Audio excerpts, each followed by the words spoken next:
the Blessed Podcast. I'm your host, Dr. Raquel Tosin, and this podcast is here to help you to experience being blessed that transcends a mere hashtag.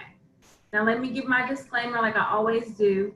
I'm not a preacher, prophet, or Bible scholar, but I'm a God-worshiping, Jesus-loving, Bible-believing, New Thought Christian who believes that God blesses us according to our faith and how we work His principles. So if you're ready to be encouraged, enlightened, and entertained, then you're in the right place. I am broadcasting on WYTV7 Christian Broadcasters Network, a nonprofit charitable radio broadcast with a mission to empower, educate, and encourage. So if you have been enjoying the Blessed Podcast, I need you to go and donate. Don't go to www.wytv7.org. Donate today. Thank you so much. This podcast is sponsored to you by Tosin's Publishing. So you know we have a new book, Ren's Affirmations, God is Good and So Am I. We also have a little shirt. Well, not little, because I have one on too, but God is good and so am I. I have my shirt on now too. God is good and so am I. Yes, and so my guest today, we are in May, and we're talking to mothers. We are talking to mothers because mother is all about, May is all about mothers. It's Mother's Day, right? I mean, every day is all about mothers, in my opinion. But definitely in May, so we're talking to mothers, and my guest is Khadija Romney. And Khadija actually is also a printer, and she is the one that helped me get Ren's affirmations done. So welcome, Khadija. Hey, everybody. How you doing, Mama? Look, it's so funny. When I found you on a network of women, over thousands, well, you found me, I think, too, of thousands of women, and we were able to connect. And so I'm really grateful for that. That Facebook group, because I have met some really good people because of it. So, and thank you for reaching out to me to help me with my business. No problem. It was a pleasure. It was like, oh, okay, this is where this is going. This is great. But it was a pleasure to helping you print your book, and I'm glad you liked it. And you like it too, because I sent you a copy. You got a copy for your son? Yes, I actually have it right here. I have my copy. Yes, that is so awesome. That is so awesome. So you know what? We're gonna jump right into it. Let's just start off by telling people a little bit about yourself. So my name is Khadija Romney. I am a full-time mom. I am a full-time entrepreneur. I am a former elementary school teacher. I taught for 7 years in Miami, New York, and in Central Florida. I own a company called Planning a Better You, and it's a company where we're designed to help you become a better self, mind, business, and spirit. And we do that through our literary material. We do that through our consulting, our yearly retreats, and yeah, that's pretty much me in a nutshell. So you know what, I find this is perfect, because where you are right now, you are in your car, and you're like, oh, I have to be in my car, and it's just so funny. It's like, why are you in your car? Tell everybody that you are not driving. Let everybody know why you're in your car. I am not driving because I am a full-time mom. I had to sneak away from my baby, okay? So I am hiding from my son. If he sees me, we will not get through this interview. If he smells me, I think he can smell me out. Like, he just finds me. He can smell you. Did you breastfeed? I did for almost 2 years. Look, he definitely smells you. Believe that. Yes, they did smell you. I just think that's so perfect, because that's what, like, being a new mom, your baby is Samir, he's 2. So you are a new mom, basically, yes. and you're an entrepreneur. And so I'm sure there's like a lot of things that you have to get kind of accustomed to, and things that you have to do differently. You may not have people that, you know, that you really can, like, your mom may not have been an entrepreneur when she was, you know, taking care of you. So she may not really get that. So I want to talk about all of that, but let's start off with the pregnancy, since you are fresh out of it. And for anybody that's out there listening who may be pregnant or thinking about getting pregnant, like seriously, pregnancy, what did you think about pregnancy? Listen, I was terrified. I had always been scared to go into like labor. Like, I don't know how old I was when I saw like a video of a woman like pushing the baby out. I think I was too young to see that, whatever age I was, because I was traumatized. So when I got pregnant and I'm like, God, I have to push this baby out of me. I don't think I could do, like, I was scared of that. But through my pregnancy, it wasn't a bad pregnancy. It wasn't a bad pregnancy. I did a lot of transitioning through my pregnancy. I got pregnant when I was living in New York with my ex-fiance. And, the relationship was very toxic. So I was like, you know what? The self that I am now, I can't be that self as a mom. So I said, God, I need a way out. I need a way out. And before I got pregnant, God had gave me multiple ways of escape. And I still came back.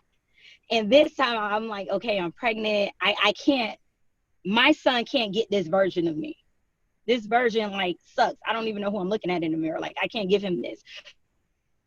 So I was 5 months pregnant when I finally got the courage to pack up my bags and move back to Florida. So, and yeah, I moved back and I started, I started teaching at a middle school, 6th grade math. 5 months pregnant. Well, I taught through my entire pregnancy. I think the week before I went in, I had to go into labor, I taught. And yeah, it was, the transition was smooth, but the mental part of the transition was rough. Right. I was down a lot. Like, I was like, just really depressed, through the whole transition, like going from pregnancy. You have the same pregnancy. I mean, not exactly, of course, but I can so relate, and I'm sure some people out there. And because when you say you went through a transition, I too basically had my baby out of wedlock. The father just, it was not gonna work. And it's like, but you do kind of like, I want to be the best version of me if I'm going to be a mother. Like, I hope that parents, not just us mothers, but all parents, like, you want to be the best version of yourself for your child. It's not to put undue pressure to be perfect, but you are going to constantly be trying to learn and better yourself and grow. I mean, it's like, that's just, you change your mindset when you, I think when you experience pregnancy. To me, it has a song, Me. I don't know if you ever heard that song, but it's basically, she was getting out of a relationship and she said, I choose me. And in the video, she's pregnant. And I think a lot of people go through that. It's like, they don't choose themselves, but when they start choosing themselves when a baby is about to be born, or when a baby is in the picture. I think people start to choose themselves. So thank you for being really open. I'm like, I remember I cried probably almost every day of my pregnancy when I was pregnant with my son. And I cried so much. This is the crazy part. I cried so much that when I gave birth to him, they put him on your chest, they give you the baby. I promise you, he touched my face and he looked dead in my eyes like, Ma, it's gonna be okay. Like, I promise you. And his godmother was there and we were like, is he looking at me? I mean, he put his hand on my face and he just stared in my eyes. It was crazy. So, yeah. Babies have a way of changing our lives, don't they? Yes. My son was like a total blessing for me. Like, he made me get myself together. Like, not that so when I went into the relationship, like, I was, I was already a teacher, I had a sense of my identity, but that relationship robbed me of that. So I'm like, no, I don't recognize this person. I can't be her for my baby. I can't. But I'm so thankful for him. I'm so thankful for my baby. I love that little boy so much. I'm sure anybody that can save your life, you would have. I mean, then he's your hero. Yeah, for sure. You're gonna be his hero, but he's your hero. So tell me, because you you wanted to become a better you. Is that where your book, Becoming a Better You, came from? Yes, it is. And it didn't start off with the book. It actually started off with my planner. So that was the very first item that I produced and I published, like I created and published. And it is called Becoming a Better You Planner. So they complement each other, the planner and the book. But yeah, that's where it derived from. It came from me going on this journey and reclaiming my life and becoming better, not just for my son, but for myself too, right? Because I have a lot in me to give people. And if you sit around me, you interact with me, you have a conversation with me, I'm going to benefit you in some type of way. I'm an asset to anybody. So in the state that I was in, I wasn't being an asset to anyone. I was more like a liability. So that book is kind of like, these are some of the things that I had to go through to become a better self. So it's not a tell all book. It's kind of like giving you strategies and tools, like, look, this is what I went through, this is how it looked, and these are some things that I applied, these are some steps that I took, and if you follow this, it may not be exact, but you can probably become an overcomer too. Right. I love that. I love that. And, because I'm a writer, and not most, all of the books that I write have a message basically, and really it was a message that was given to me. And so I'm just like, well, and this is what helped me to come through and to get better. So now I'm just sharing it with you, so you can duplicate it, and Yes. for the same thing. Because when I told you I cried most of my pregnancy. I actually had postpartum depression afterwards. So I was like seriously depressed, and Yeah. it was hard. And that's when my very first book came out of Just a Little Talk with Jesus, how he helped me fight the battle of depression. So I do understand, like, how you, when we write stuff, it was helping us. We show people what we did to get out of it. So we are, girl, it's like we are like the same. You just like 20 years younger. Yes, I know. That's so funny. I love it. So Yeah. when we talked one time, you had like some challenges that you were facing as a young mother of a 2-year-old and a business owner. You want to share some of those challenges, just in case there's some people out there that are going through? Yeah, so one of my main things was like, well, I had a few things. So one of the things was like, okay, time, like, where do I like find the time to be like this dynamic mom and also run my business, right? So I was, because I'm not doing it anymore, I was staying up from when I got up, I would go to sleep like 4 o'clock in the morning, like 4 or 5 in the morning. And then I would have to wake up again around 8 or 9 o'clock. And this was like for months I was doing this. And it was the only time that I could find to work my business, because my business is the sole provider for our household. So I have to work it, right? So I have to put in, the time. And during the reason why it was no time during the day, because I have a 2-year-old, right?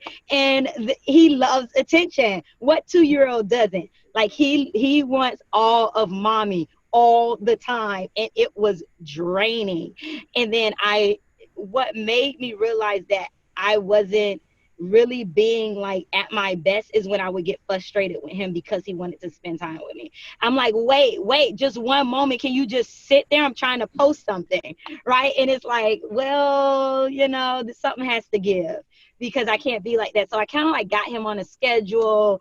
And I get him tired, really tired, around like 12 o'clock. So I can have like at least 3 or 4 hours doing it. Because when he sleeps, he sleeps. Like, if he sleeps and he's full, like, he sleeps like he's a newborn. That kid sleeps for like 2-3 hours. And I'm like, yes. And I get like some work done. But if he's not full, he'll wake up in like an hour or so, But Yeah, and when we talked, because I remember I told you, I said, Khadija, you cannot burn the candles at both ends. Some people do that, but you cannot if it's causing you to be testy with the baby, because you're not being your best self. And then I also told you, and I know a lot of new mothers do not want to hear this, Your baby does not need you. Yes. Your baby needs somebody's attention, but it doesn't have to be yours. So I suggested that you hire somebody, bring in somebody to give you those few little hours to yourself during the day. But I'm glad you were able to get him sleeping. You were able to get some hours. But don't forget, especially if you have a little niece that's that's in And high she school has right been, now. she's not in high school, but she has been watching him for me. See? Yeah, I did take her advice. So she has been watching him, like, a little bit. Like, I'll come and like right now she's watching him. Uh-huh. So that's why I can't be in the house, because if he sees me, he's still gonna come to me. But she's watching him right now. So yeah, I did take your advice. Yes, I'm telling you, And it's really helpful. And then, but because you, as a mother, you want to be everything. You feel like there's like a pressure to do everything. Like I have to do all. You don't have to do it all. Like your baby knows you're there. You give him quality time. You don't have to give him all of your time. yeah, Because you, when you're not with him, you're still doing stuff that's going to benefit him. It's not like you out at the club partying. yeah. And you know what? I was just telling my sister this. I was like, girl, Mom be acting like I'm going to the club, like I'm hanging with some dudes. All I'm trying to do is work. She can watch him for like 5 hours for me. And she was like, girl, she just don't understand. She don't understand. And I was like, yeah, I know. And that's why you have your sister, you have your niece and things like that. You have to utilize the people around you. I mean, because you know that old African proverb, it takes a village. It really does. It really does. Yeah. Anybody that says they did it on their own, I can tell them that they may have done the best that they could, but they did a disservice to themselves and their child. And like for me, being that my son's father was not in the picture, it was important that I found other men to be there so he could have that. So I made sure I put other men in our village also. You know, so I mean, I think girls need men too. I think everybody should just, the village should incorporate women, men, and people of different races, because it really helps your child to really be real well-rounded. Yes. So let's talk about a little bit about some of the things that like you are teaching, you're a coach and you're teaching people how to be better them. What kind of things do you think you want to teach your child? He's only 2, but what kind of things go through your mind already as a new mother of the things that you want to instill in your child? So right now we've been, aside from like the educational component, right? All teachers want their kid reading by 5 years old. Like, no, you got to be reading on a 3rd grade level at 5. Like, no, right? I don't try to pressure him that much with structured education, right? With the institutionalized educational part of it. But I do, like, one day we'll learn colors, one day we'll learn sounds, and I just kind of like groom him into that. But as far as like character development, like I really want to instill in him to just be giving of yourself, but don't be given to the point where you're depleted, right? So I really think that's an awesome quality, to just be a giver and not always have a hidden agenda and want something from someone, but don't give to the point where there's nothing left for you and your family, right? And I definitely want to instill integrity in him, because what's more dope than a man with integrity, right? So right now, like, those are like the little things I'm thinking about, like when I'm talking to him and we're interacting, I'm like, was that the right thing to do? What should you be? And he's 2, so he's babbling back to me and saying 1 or 2 words, but I'm like, yeah, but so it's kind of like just grooming him and just talking to him about different things that's going to help him be mindful when he gets like a little older. He's like, okay, mommy was already saying that, so maybe this is something I really need to listen to, Yeah. What about sharing, especially because he's like, the only child, and I know it's really difficult because sharing is a big deal. How are you handling that? Because I know he doesn't want to give you stuff. he doesn't. So every they grow so fast at that age. So I take his clothes and I pack them in a bag and I give them away. So recently I gave away like all of his like baby stuff, like his swing, the little seat that they sit up in to help them sit up straight, the little, I don't know what they're called, but their legs go through it, like, Yeah, and they're usually blue or pink. I know what you're talking So about. that was in his playroom, right? And he would just go and sit in it and this and that, and he thought it was a part of his toys. So I'm like, well, I hope he doesn't see me take this. So I took that. I took some shoes that he really liked. I was just taking stuff that he didn't need anymore. He outgrown it.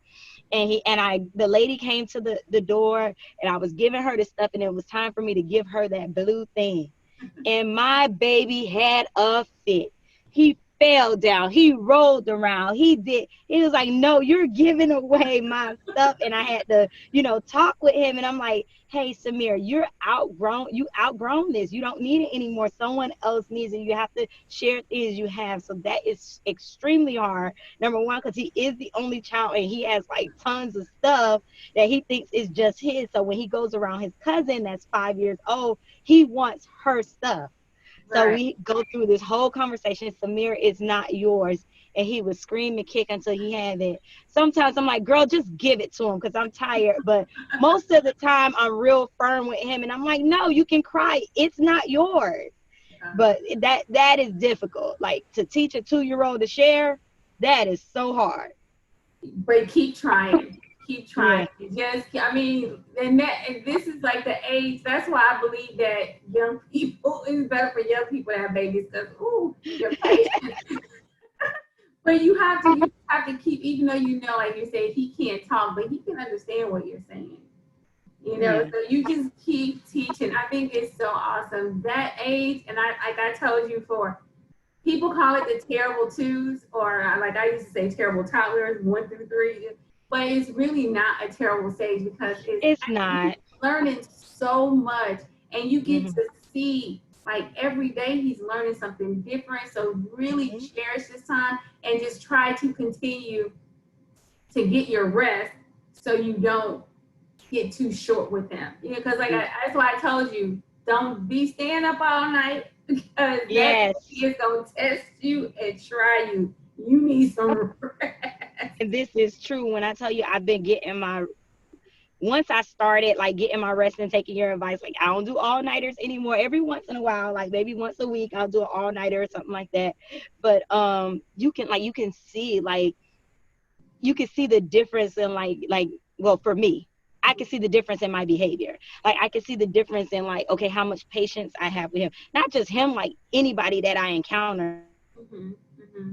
Like I'm not so short with him. Like I'm not like, I really like, get in there and talk with him and be like, oh, but if I'm frustrated, I'm like, look, just go. But and the difference when you have your rest and you are energized and you're ready for it. It's Yeah, good. you are. So I'm telling you, I try to tell everybody, especially when you're somebody like you know the Bible. And one of the things that was important to God was rest. He Mm-hmm. saw it. I mean, he did it when he created the world. He rested. We saw it with Jesus. He rested. We all have to remember we can't feel like, oh, I'm being lazy or I'm being a bad mom because I need to rest. No, you have to rest to be a good mom. You have to rest to be a Yes. good business owner. So I'm so glad that you took my advice. We are wrapping up a little bit. So I want to give you a little time to talk about your printing business, your publishing. So talk real quick about that for us. So what I do, I help authors to print books in bulk. So what we mainly do is authors that already have their books done, they have their book covers, they have the content of their book, and everything done. They send it to us, and we send it, and we print it. So we print it. You tell us, okay, first we send you a sample. So the process is you're like, okay, look, this is my size of my book. This is how many pages I have. This is how many I want, and I send a quote. once I send that quote to you, you kind of get back with me like, oh, what if I got more? Would it be cheaper?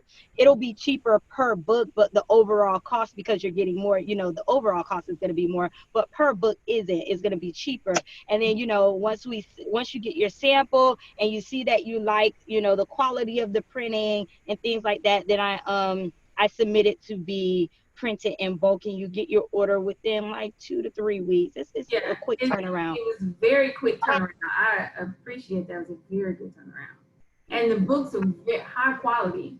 You did a great job with that. So do you offer other services like for authors? So we outsource pretty much everything. We have a designer on our team that designs the book covers for us. We outsource the editing. We don't do editing in-house. We have a few editors on our team that they do it for us. We also now, if someone needs their book to be submitted for copywriting, I do that for you. If they need to get the ISBN number and the barcode, like I do that process for them because that's easy to do. Classifying the book in the right genre and things like that, like that's not a hard process. So we do that for them as well. But as far as designing the book, I don't do that. When it comes to children's books, it's funny because you actually use the illustrator that illustrated other books of my clients. So I was like, oh, look at that. But yeah, I outsource all of that for the illustrator, for the graphics, for regular book covers and all of that. Okay, yeah. And so everybody out there, if you are interested in doing a book, especially if you want to have some copies of the book, because Amazon and places like that do print on demand, it's helpful if you don't want to have a lot of books, but you will make so much more money if you buy your books. Yes. And especially because of putting your plan, like I said, you should have a plan on where you're going to sell them, where you're going to go out, so you can know that and then on the internet, you can sell your own books online. Yes. Like Amazon does. You can offer, I wouldn't say offer free printing, but shipping, but if you wanted to offer free shipping like Amazon, then just increase the price of the book a little bit. Yes. There's a lot of things that you can do. So Khadija, where can people find you? Where's your website? So my website is planningabetteryou.com. That's planningabetteryou.com. And then I'm also on Instagram at planningabetteryou. And then I'm also on Facebook. My name, Khadija Romney. And then if you type in Planning a Better You, it's just going to pull me up anyway if you type it into Instagram. But yep, that's how you guys can find me. Thank you so much. And you know what? Good luck on that 2. And next year ain't going to be no different from 3.